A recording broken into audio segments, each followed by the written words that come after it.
Item ಯಾವುದೇ ಇರಲಿ try ಮಾಡಿ ಆಚಿ ಚಿಕನ್ ಮಸಾಲಾ. ಆಚಿ ಚಿಕನ್ ಮಸಾಲಾ.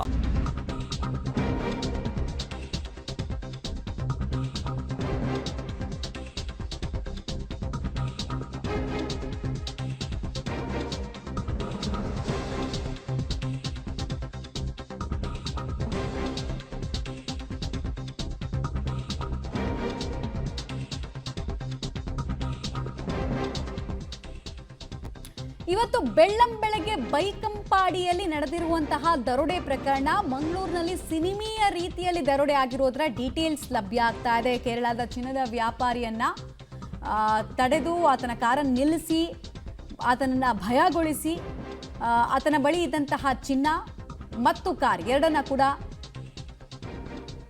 ದುಷ್ಕರ್ಮಿಗಳು ಹೊತ್ತೊಯ್ದಿದ್ದಾರೆ ಅನ್ನೋದು ಗೊತ್ತಾಗ್ತಾ ಇದೆ.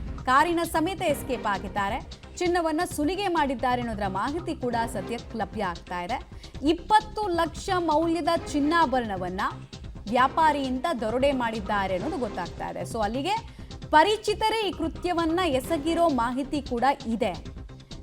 ಚಿನ್ನದ ವ್ಯಾಪಾರಿ ರೋಡ್ನಲ್ಲಿ ಟ್ರಾವೆಲ್ ಮಾಡ್ತಾರೆ, ಅವ್ರ ಹತ್ರ ಚಿನ್ನ ಇರುತ್ತೆ, ಇವೆಲ್ಲ ಗೊತ್ತಿದ್ದವರೇ ಈ ಕೃತ್ಯವನ್ನ ಎಸಗಿರುವಂತಹ ಅನುಮಾನ. ಕೃತ್ಯ ನಡೆದಿರುವಂತಹ ಶೈಲಿಯನ್ನ ನೋಡ್ತಾ ಇದ್ರೆ ಅನುಮಾನ ಮೂಡ್ತಾ ಇದೆ.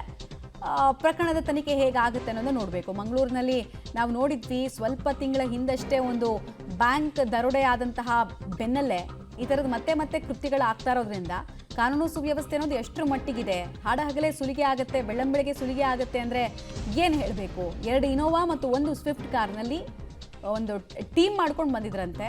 ಟೀಮ್ ಮಾಡ್ಕೊಂಡು ಬಂದಂತಹ ದುಷ್ಕರ್ಮಿಗಳು ಕಾರನ್ನು ಹೆದ್ದಾರಿಯಲ್ಲೇ ತಡೆದು ಭಯಗೊಳಿಸಿ ಭಯ ಉತ್ಪಾದನೆ ಮಾಡಿ ಅವ್ರ ಹತ್ರ ಇದ್ದಂತಹ ಚಿನ್ನವನ್ನು ಕದ್ದು ಕಾರಿನ ಸಮೇತ ಎಸ್ಕೇಪ್ ಆಗಿದ್ದಾರೆ.